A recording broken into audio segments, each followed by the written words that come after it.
Yes.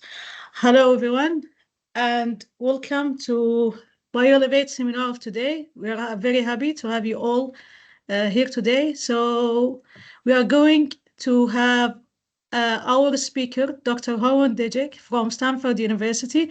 We are very happy to host him today. His local time by now is around 6 a.m. So thank you so much for joining us. We highly appreciate your flexibility. And I'm going to give you a brief introduction about our speaker, Dr. Gerwin. He was born in the Netherlands, where he obtained his master in applied physics. After working a brief period in the semiconductor industry, he obtained his PhD in France for his work in electrical treatment of brain cancer. He is now a postdoctoral researcher at Stanford University, where he works on conducting polymers for bioelectronics applications. Today, Gerwin will give us a talk titled Safe Renewal Stimulation with Conducting Polymers. And before we go to Gerwin, I just want to give a quick note. So if you have any questions, please write them in the Q&A box or raise your hand. We will take all of your questions at the end of the seminar. So once the talk was finished, we will take all of the questions. So without further delays, now I'm going to move to Gerwin.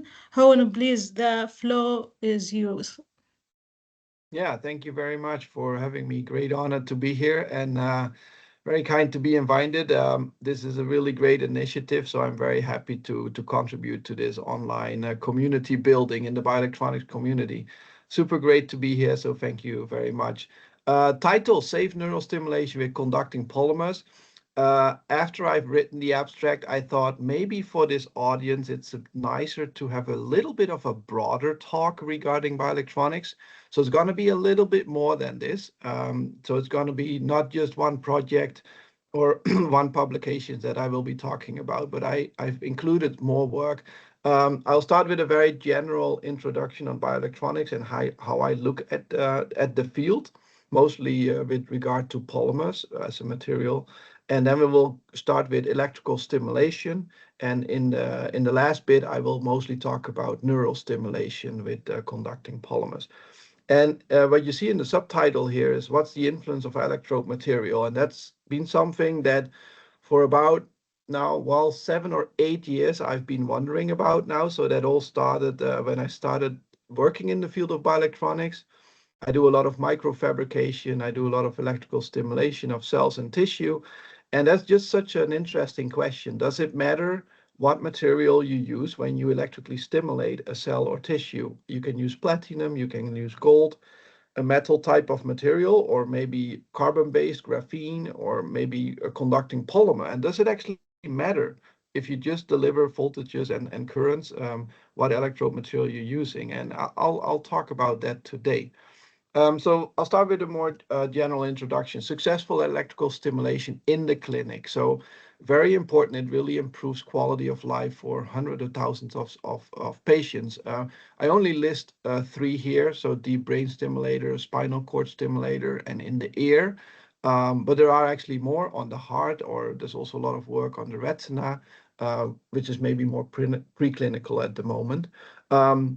If you look at the bottom row here, you see that most of these stimulators look fairly similar. And that comes because they all stem from the cardiac pacemaker. They all have a implantable pulse generator, a battery, a lead, and then a couple of electrodes that stimulates tissue. Quite successful. Patients are being helped and their quality of life really improves. But still a lot of problems. And there's beautiful conference papers that list all the problems that we face with these implantable stimulators.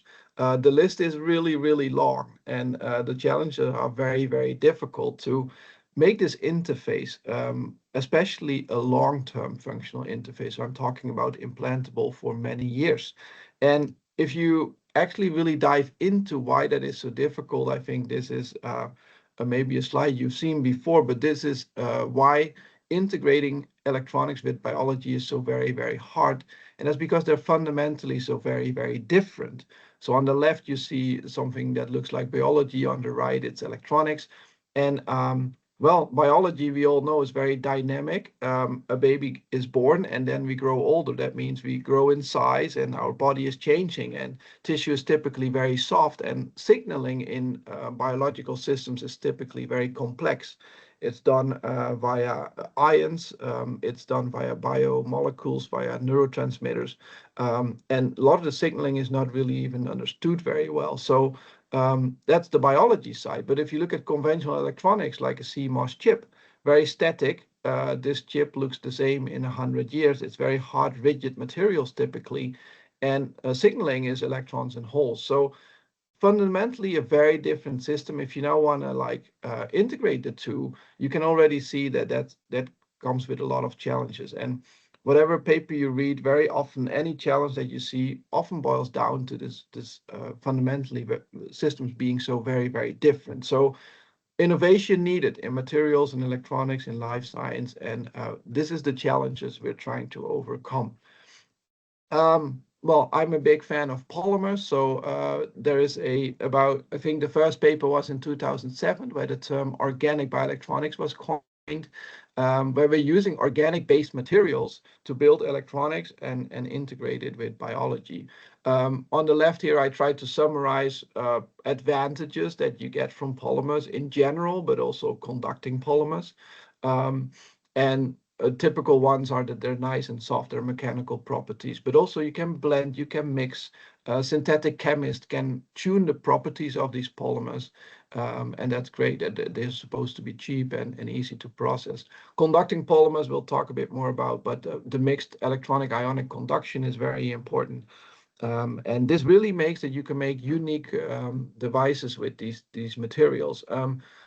And I will try to show you a little bit of how I look at that. So this slide shows you all kind of trends that you currently see in the field of organic bioelectronics, basically. So where polymers are being used to make electronic systems that integrate with biology.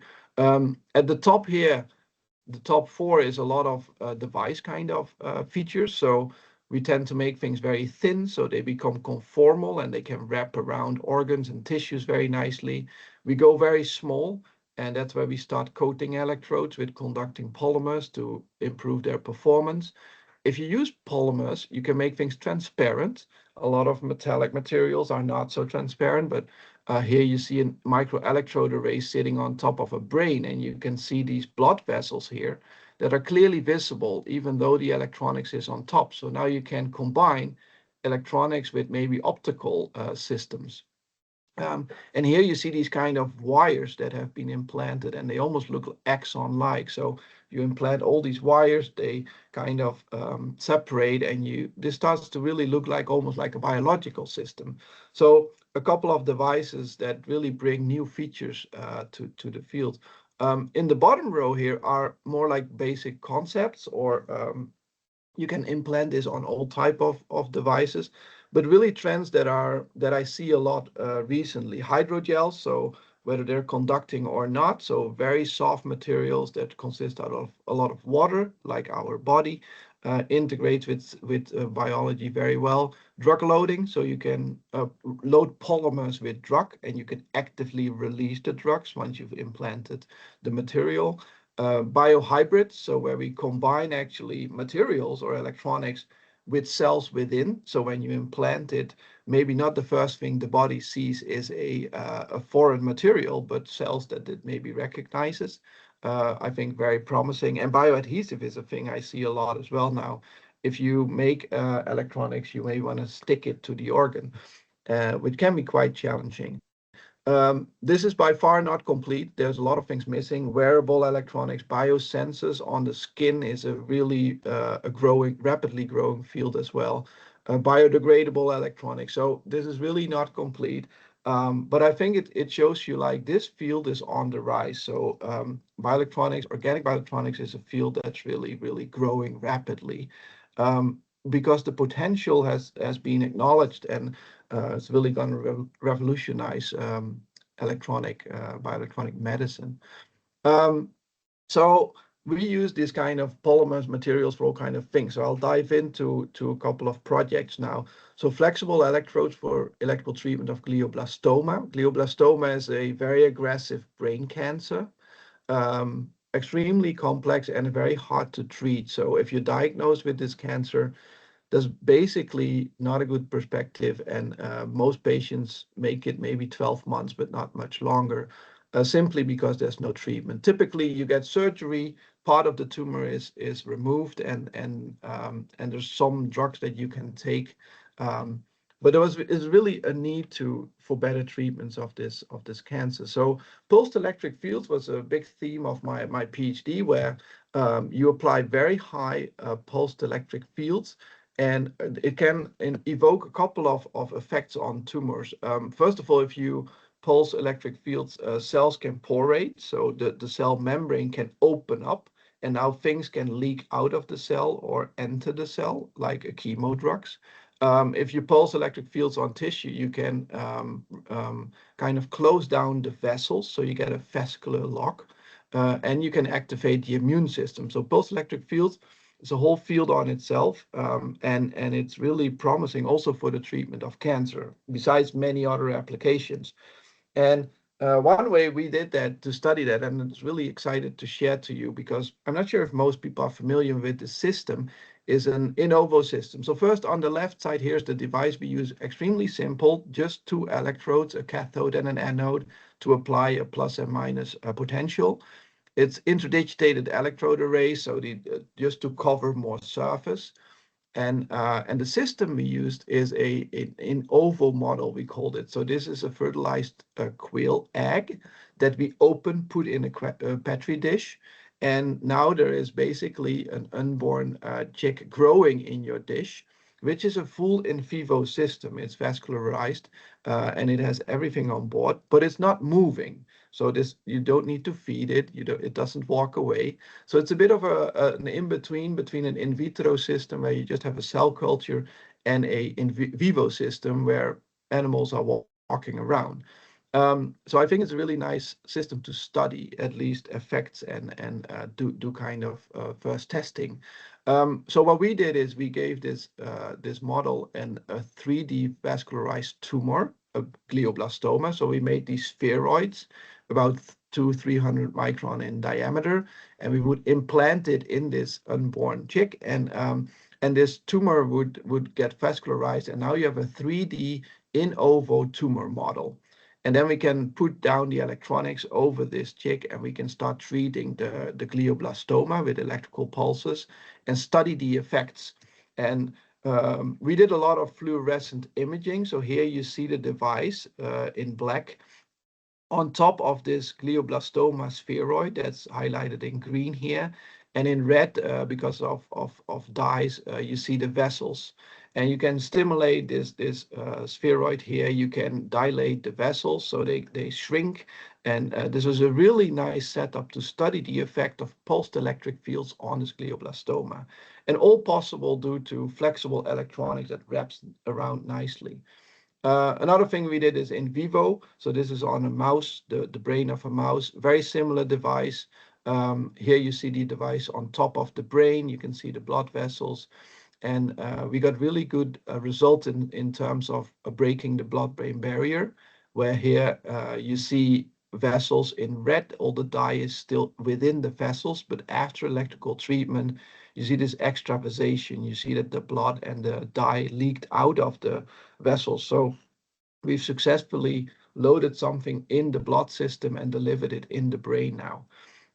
So just to show what flexible electronics can do in terms of electrical treatment of this glioblastoma. We noticed that this was just with metal electrodes on top of a parylene sheet. So it's flexible, but we used metal, and there was room for improvement. If you look at these electrodes, they block the vision here. So we would like transparent electrodes. There was also, we lost some efficiency. We wanted higher electroporation efficiencies.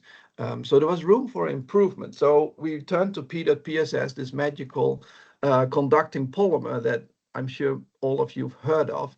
Here on the left, you see the chemical structure. So it's a copolymer where P dot is the conductor and PSS is the counter ion that's basically doping this semiconductor. So it's an intrinsically doped organic semiconductor now. So that's why we call it a conducting polymer.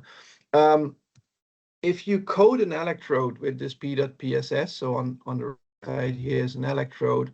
Here you have this conducting polymer, and it's interfacing with an electrolyte that has positive and negative ions.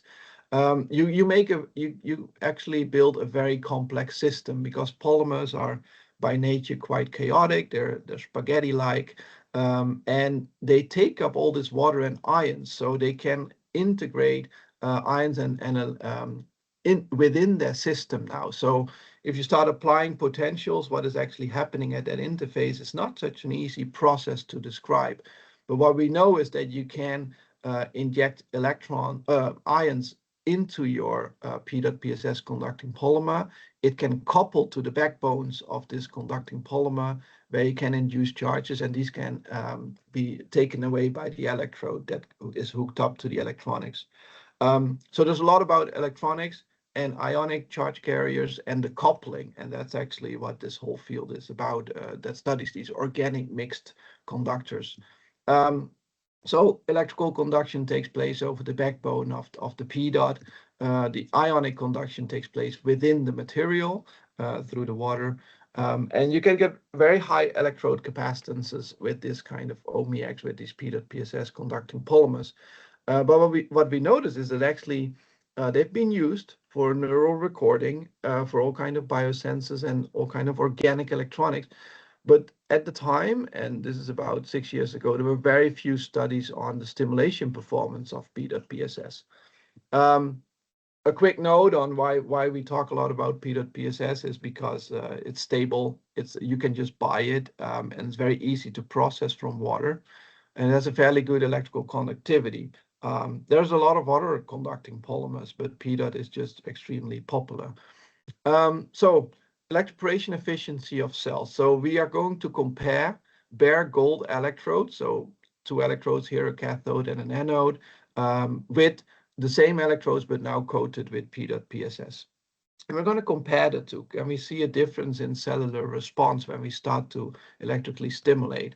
So glioblastoma cells, so these are human glioblastoma cells, cancer cells, seated on top of these electrodes that you see here. And then we start to stimulate them. And here you see a fluorophore response when we apply 20 volt, a single pulse. And this fluorophore lights up when calcium enters the cell. So then you have electrically stimulated the cell.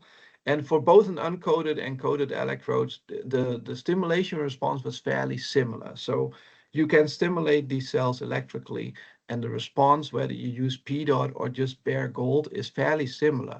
But we saw a big difference in the poration. So this is propydiamide that enters the cell when you've porated the cell. So the membrane is now opened up, and now this dye can leak in.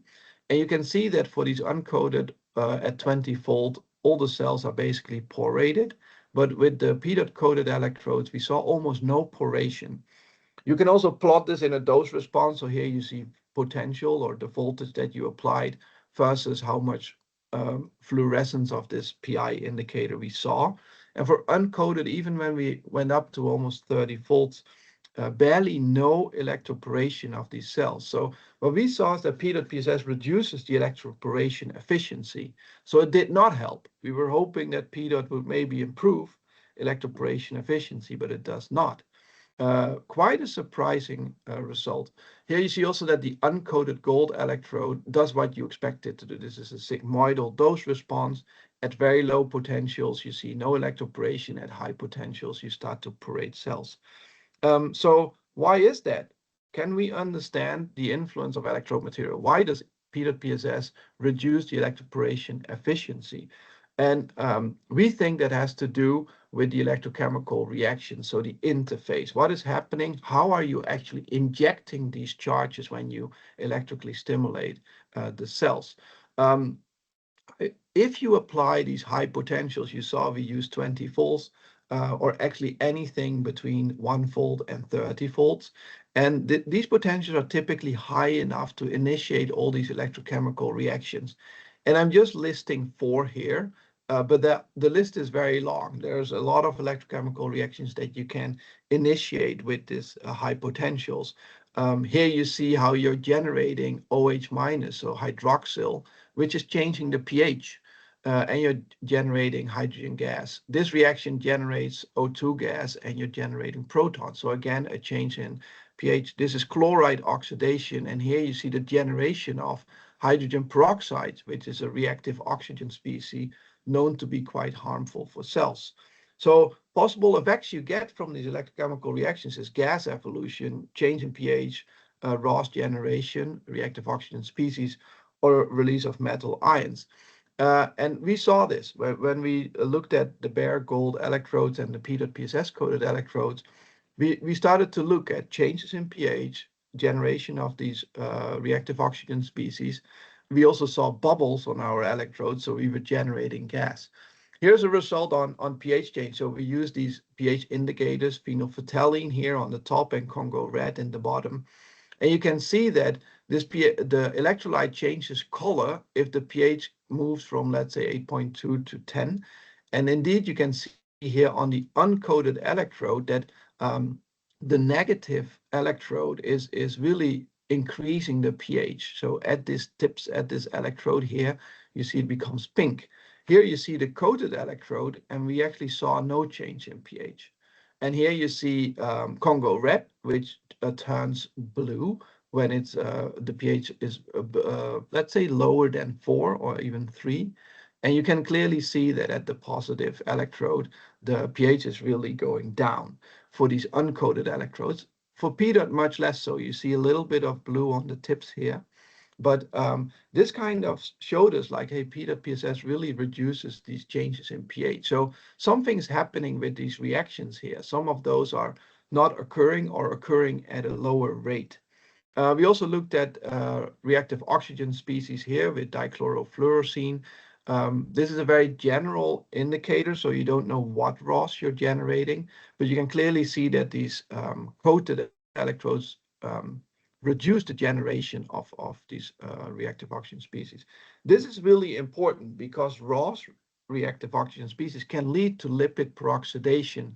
And when we were working on this, some papers came out where they showed that indeed, if this ROS is present at the cellular membranes and you're starting to pulse and deliver electric fields, the electroporation efficiency goes up. So ROS is creating these kind of membrane lesions. So you see these dotted places where the phospholipids on this membrane are clearly affected, and this cell becomes vulnerable. Now you have made it weaker, and now when you apply these electric fields, it's porating faster. Also, other studies came out where they studied a couple of metallic electrode materials, aluminum, steel, and copper, and they saw clear differences in electroporation efficiency and also in dichlorofluorine fluorescence. So our hypothesis was also backed up by other literature studies where these harmful electrochemical reactions are important for electroporation efficiency. And apparently P.PSS is attenuating lots of these reactions, and it's decreasing the electroporation efficiency. So the outcome of this project is that, okay, if you want to electroporate cells, don't use P.PSS, use some metallic electrode. Gold is really good, but also copper, for instance, has a high electroporation efficiency because it's generating so many of these byproducts. But what we saw seems very promising for neural stimulation, and especially what I started with this presentation with long-term interfaces in the spinal cord where you don't want to harm cells and where you don't want to generate all these harmful reactions. So a new project was born where we're going to use P.PSS for neural stimulation. So if you look at the 3 requirements for long-term neural stimulation, you can write down a much longer list, but it all boils down typically to functional response. So when you stimulate, you're looking for a biological response. You want a Parkinson's patients, you want them to stop trembling. If somebody's in pain, you want them to feel less pain. So you're looking for a typical response. If you look on the cellular levels, you typically try to evoke an action potential. Electrode integrity. So if you have been stimulating for a long time, you still want your electrode to be intact. The device needs to still work. And tissue safety. You want to stimulate cells, but you don't want to kill them, or you don't want to reduce biological function. The biological system needs to remain intact. So these are three very basic requirements if you want a long-term performing stimulator. So the way we looked at that is a microelectrode array. So here you see a glass slide, a well on top where you can culture cells in the center here. In the center, we have all these electrodes that are drawn here. It's a bipolar electrode configuration. So the potentials applied between two electrodes, the plus and the minus. So it's current controlled with symmetric pulses, etc. So the biological system we used are these 3D neurospheres, which are basically maybe not extremely correct, but you can see these as small mini brains. So these are cultivated cells, but when you cultivate them in certain conditions, they kind of cluster and they form these small, we call them neurospheres, these blocks of cells, and all these neurites are outgrowing. And these are wonderful in vitro systems that are very active, very viable, and they have this neurite outgrowth. So a very good in vitro system to kind of mimic a little bit better in vivo situations compared to just a planar singular cellular in vitro culture. So let's first look at functional response. So I'm going to go over these three things here: functional response, electrode integrity, and tissue safety. So can you activate cells in this bipolar configuration? You see two electrodes here. Here you see a neurosphere sitting in between. We're going to use, this is a zoom in, we're going to use fluorescence techniques again to see if we stimulated these cells in the neurosphere. Here you see all the neurons in the neurosphere that have been stimulated. And you can do kind of a dose response again. So here you see for different current densities, going from low to high, the fluorescence response. And this is for platinum in red. And here we see a platinum coated with P.PSS. So again, we're comparing two electrode materials. And we see that the activation threshold is more or less similar. So for about, this was 150 microamps, 191 microcoulomb per square centimeter, we see that we've activated the full neurosphere. So activation threshold for P dot or for just bare platinum is fairly similar, which is maybe not too surprising. How about electrode integrity? So now we care about the stability. And I really like these SEM photos that you see here. On the top row, these are platinum electrodes. These are 100 micron in diameter. And we have continuously been stimulating these at various current densities. In the bottom row here, you see the PSS coated platinum electrodes. And what you clearly see is that these platinum electrodes at low current densities, they look fine. But after you've stimulated them continuously for 2 hours at these higher charge densities, you see this degradation, this corrosion, and you've basically been dissolving this platinum now. This is not a good electrode for long-term stimulation, especially when the platinum is very thin, your electrode is completely gone. For PDOT, we saw a very nice intact electrodes. You can also measure this platinum dissolution, which we did. So platinum dissolves PDOT. We didn't see any platinum dissolution. And when you look at the electrochemical performance of these electrodes now, obviously these platinum electrodes are not delivering the pulses as well anymore, or they even become non-functional. But PDOT kept its electrochemical performance. So really great. P.PSS coating improves the electrode lifetime, which is something really important because PDOT is believed to be, the first thing I always hear people say is, well, is your P.PSS stable? Well, guess what? Platinum is also not stable. So it turns out that PDOT might be a more promising material for a long-term application. So finally, how about cell viability? With tissue safety, we don't want to kill cells. And here you see the full device with all the electrodes, so 64 in total. Every bright spot here is one of those neurospheres. Again, we're going to do a fluorescent assay. We use calcine to monitor metabolic activity, so basically cell viability. And we use PI again, this red staining for cell death. So here's how a viable neurosphere would look like, and here's how a neurosphere that's dying or is dead looks like, a lot of red. And there's a lot of data here, but these two graphs here on the right basically show on the top here a higher cell viability for P.PSS, which you see here in green. And although P.PSS also caused cellular death, the degree of cellular death was lower for the P.PSS coated electrodes. So P.PSS also shows higher cell viability. So it's a really remarkable properties that we've seen here. It evokes action potential, so you can stimulate cells, you can enhance the electrode lifetime, and you have a higher cell viability. So please, when you want to stimulate neurons, it's better to use P.PSS compared to platinum. So final thing, I just wanted to show that it's something I've been working on lately a lot. To better understand the effect of electrode material, you need to understand the charging mechanism. You need to study the interface where the electrode meets the electrolyte, the biological system. What is happening there when you inject current? Here you see a CV curve of P.PSS, both in ambient, so just in normal conditions, and when you argon sparge the electrolyte, so when you take out the oxygen. And what you see is that at these negative potentials, you see a big difference. And that means that you're generating, actually, you're causing the reduction of oxygen here. This is, again, an electrochemical process where you can, for instance, start generating hydrogen peroxide.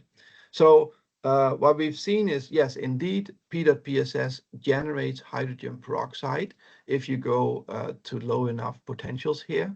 That does not depend on the P thickness, the coating thickness. So we believe it to be a surface phenomena. If you enhance your P.PSS thickness, you don't produce more hydrogen peroxide. And when we studied this a bit further, we saw that a very typical thing here, you see thickness versus the negative cathodic potential. So if you would sweep your potential up to minus 0.1, we're looking here at how much oxygen, reactive oxygen species you're generating, so peroxide in this case. In green, it means very low percentages. If it's dark red, you're generating a lot.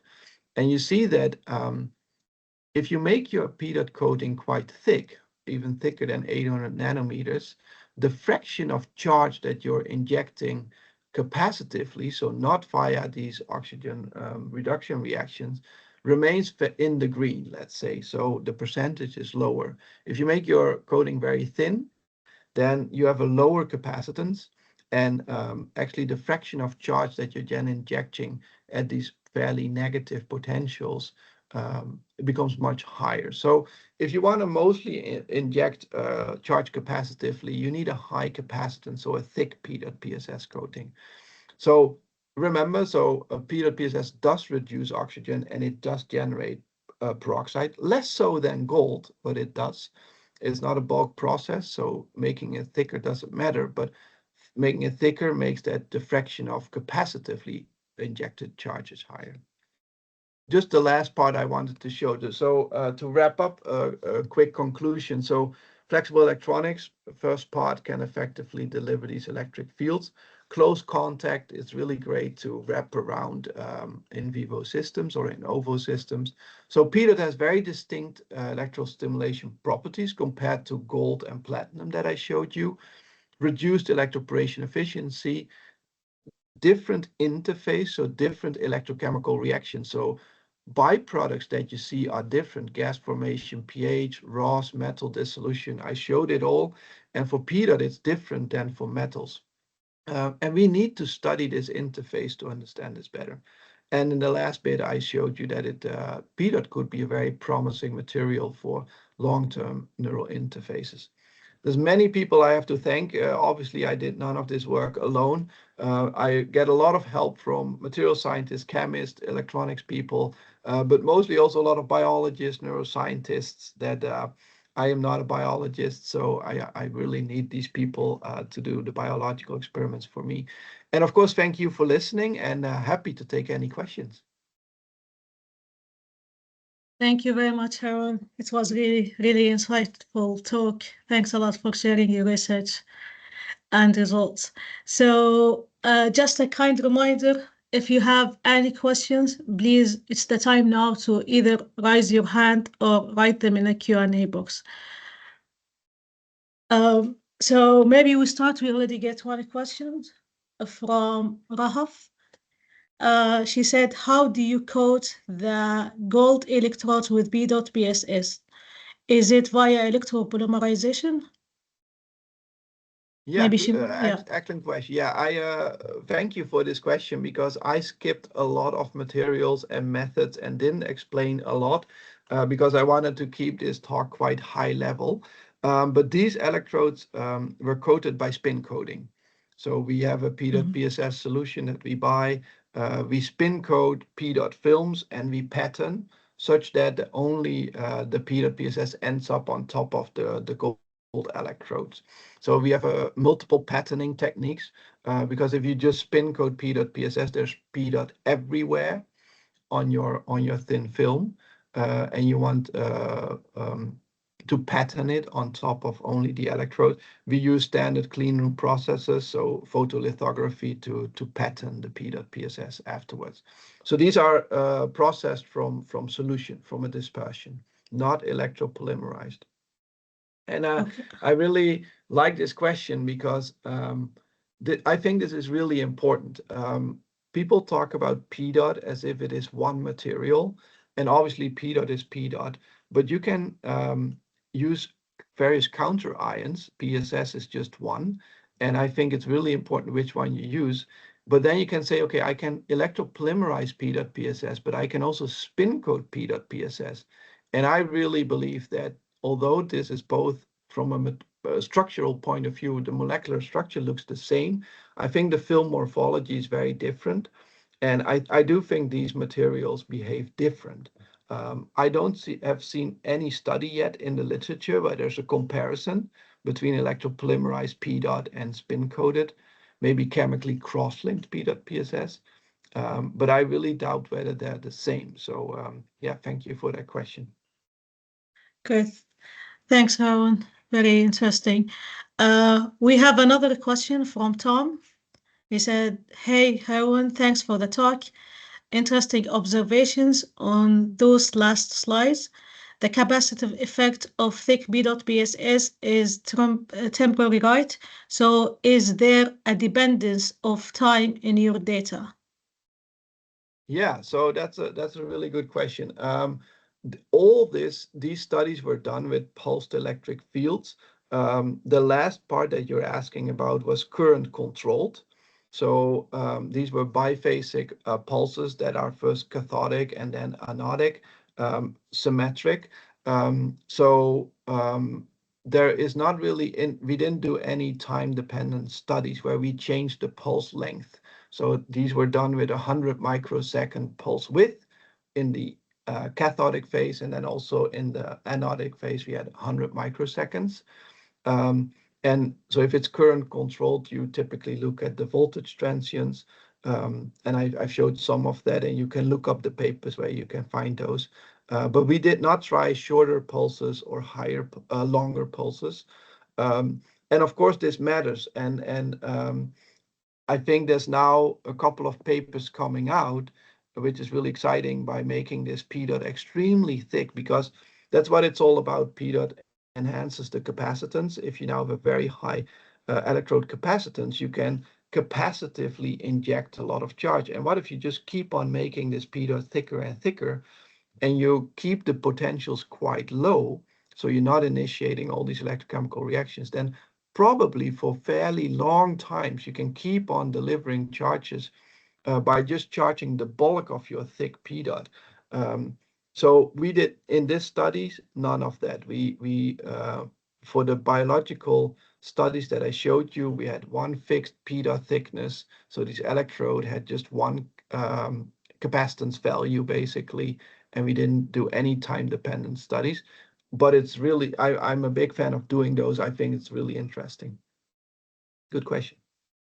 Thank you so much, Herman.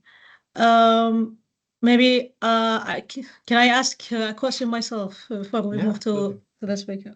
So regarding the stability data of P dot BSS when you compare it with the platinum, have you done any extended period rather than 6 hours? Like, did you put it in accelerator agent or something like this to see the effect No, of the P dot stability? no, no. And of course you should.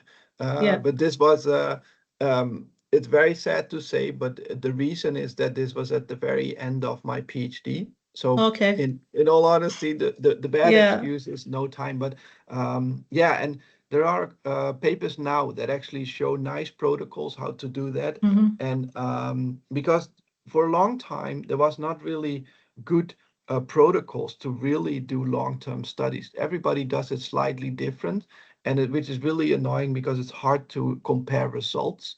But now I think there's a couple of protocols, as you say, accelerated aging, maybe adding some hydrogen peroxide to your electrolyte, long-term studies. No, and you should. For us, we were for now quite happy to be able to show that platinum is already degrading and our P dot is not yet. And yeah, I've already was asked before, like, okay, but then when does your P dot start to degrade? Because at some point, all materials fail. And yeah, you have to just go long enough or high enough in current density. So no, I wish I could do it. If not me, somebody else should do it. Yeah, that's next step. Absolutely. Yeah, that's great. Thanks. Just a follow-up regarding this. Is there a particular reason for why platinum versus gold, for example? Because like we see a lot of literature coming with, usually they use gold, but when we look at it in the clinic, they usually use platinum rather than gold. Do you have any sense between those things and then compare it to B dot as well?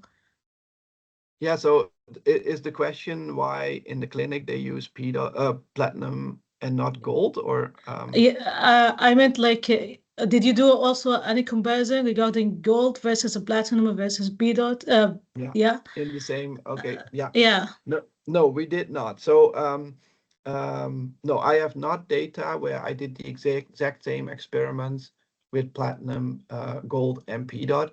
And like the reason why is because you should actually, if you decide to do this, you should even include more materials.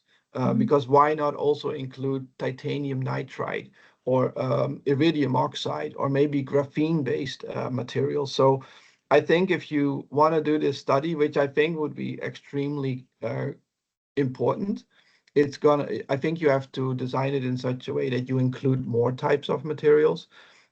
So we did not do this. So the reason we like gold for this kind of devices is that it's from a clean room, from a processing concept.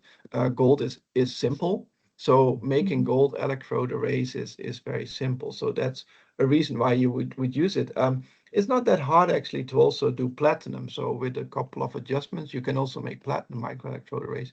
But it's true that in our community, we see actually gold being mostly used. That might have to do that it seems that P dot PSS adheres better to gold than to platinum. So that could be a reason why people are mostly using gold as a base layer instead of platinum. And another question that's also interesting is why does the clinic use platinum and not some kind of other material? And I can Yeah. give another seminar talking about this That's reason, but nice. yeah, it's a good question. I think somebody should do that study, comparing all the materials in terms of stability, but also in terms of self-viability. Yeah, that's correct. And maybe because of cost as well. Yeah, That's, yeah, yeah, we see oh, it more in the absolutely. clinic. Yeah. Yeah, yeah. So we have another question from Adel Hammer. He said, "Hi, Herwin. Thanks for your talk. Hope you are doing well. what will Yeah. be the effect if the cell are close or far away from electrode? Yeah, excellent. Yeah, hi Adele. Really, it is important. So what we saw, and actually the paper, you can find the data and the analysis. It is important. So cells and neurospheres sitting closer to the electrodes are affected more in terms of cell viability. So what we did is we kind of grouped all the neurospheres on the complete device, and we grouped them in neurospheres that were close, so in proximity of the electrodes, and that were far away. And what you can see is that indeed the ones closer by are affected more by the electrical stimulation. So cell viability was lower close by the electrodes. And I think that relates to possible electrochemical reactions that you're generating and harmful species that you're producing. That's a diffusion process. Those are generated at the electrode, and then they diffuse away in the electrolyte.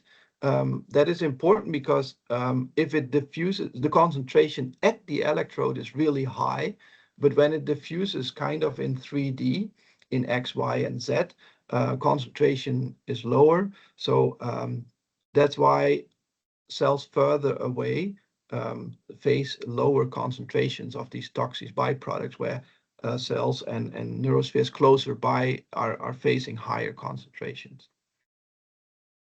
Great, thanks, Aaron. No. Maybe we take last question. It is from Rajat. He said, "Hey, Gerwin, thanks for the talk. Did you try to use B. BSS synthesized in lab or tried to cross-link with GOBS or something? Also, are you planning to use B. Polymer or other that BSS dispersion for future research? Also, can these kind of studies be done with B-based gel like hydrogel or ectogel as a self-standing electrode?" Yeah, good question. So yeah, we use GOPS cross-linked P.PSS. So it's a very standard formulation that you see a lot in literature. So the reason we do this is because you can just buy it. So we're buying a bottle of P.PSS, and you can play around in the lab, do whatever you want with this water solution where P.PSS is dissolved. So we're adding solvents to induce the electrical conductivity. We're inducing a chemical cross-linker to make the film stable. Because you have to understand, if P.PSS dissolves in water, or it comes in water as a solvent, and you spin coat and you make electrodes, if you then put it in water again, it would dissolve. So you need to somehow make it water stable. So we're using this chemical cross-linker, and that has been the material of choice. And the reason why I really like that is because that helps translating all of this studies. So if you can buy P.PSS, then that means that other people can buy it too. If I would synthesize it myself, then other people have to. First of all, I can't do that. I'm not a chemist. But if you come up with something brand new, although that's very exciting, maybe it might be harder to take what you did, also translate it to another lab. Now people have to also learn how to synthesize that particular molecules that you made. And I think that is really important to do. The whole field of OMIX, these organic mixed ionic electronic conductors, is doing that. People keep on synthesizing new conducting polymers, new organic semiconductors with really cool properties, and some of these outperform P.PSS by far. So it's really cool to see how better materials keep on being made. But you need somebody who can make them, who can synthesize them. And if you don't have the facilities, or you don't have people who know how to synthesize these materials, then you don't have these materials. So you either have to collaborate, or you have to use something else. So that's the beauty of P.PSS. Everybody can buy it, so everybody can use it. And that's also why there's so much literature on P.PSS. So let me see, am I answering all your questions? Am I planning to use any kind of other blends? For now, I am not. I do think that's really promising for a lot of applications. But if you're just looking at electrode arrays and kind of microelectrodes where you're trying to stimulate cells, these coatings are enough. What I would like to do is to remove completely the metal, so make P.PSS only electrode arrays, which is possible, and we did. Also, the hydrogels you were referring to, I think you could do similar studies. Hydrogels are conducting hydrogels are more complex because typically they are a bit more bulky, and I'm not sure if you can make them as a coating on these electrodes. If you can, you could just repeat all these protocols and study them. At this moment, I have no plans, but if you do and you want my input, please contact me. Did I Great. answer all the questions? I lost track. Uh, Probably one more is about the hydrogel or ectogel self-standing electrode. Yeah, what was the question about that? Yeah, so it was also, can this kind of a study be done with B dot based gel like hydrogel or ectogel as a self-standing electrode? Yeah, yeah. I think so. What you have to take into account. So the studies that we did, highly rely on this fluorescent techniques to assess the cellular response. And what we have seen is, as long as your system is fairly 2D, the analysis is fairly straightforward. If you really start to build 3D systems, then imaging becomes very complex because you're imaging from the top or the bottom. So but you're kind of getting a 2D image, right, in X and Y. So everything in Z is kind of just collapsed in your image. So if cells are sitting on top of cells and fluorescent signals are on top of each other, you might miss cellular responses. So when you're using these fluorescence technique, keep in mind that if you really start to go full 3D, and I mean like very complex 3D systems, that is tricky. So as long as you can keep your system fairly 2D, I think you could use a very similar experiment and protocols that we did. Yeah. Great, Harun. Thanks a lot for all of your interesting points and this great discussion. It was really nice. And thanks Yeah. again for the talk as well. We had very nice seminar today. So maybe we can close up the seminar of today, but before I close up, I just want to show like a quick announcement about the next seminar and our next speaker. So if anyone interested, so our next seminar will be in the next 3 weeks with Deniz Nicolai. He is a senior researcher from IITR, Laboratory of CNR in France, and he's going to give a talk in wireless battery-free bioelectronics for minimally invasive interfaces. So please mark your calendar if you are interested on the 7th of October, and here's the QR link to register into that seminar that is coming soon. And just a quick reminder, if you are interested about the next BioElevate seminar and our talk, you can also join our mailing list to stay updated about the upcoming talks. Again, you can scan the QR code and register by filling the form, and then you can receive emails before the talks are happening. And by that, I would say thank you again. Thanks all. Thanks, Harun, for being here today. And thanks for all of the attendees and for their insightful questions.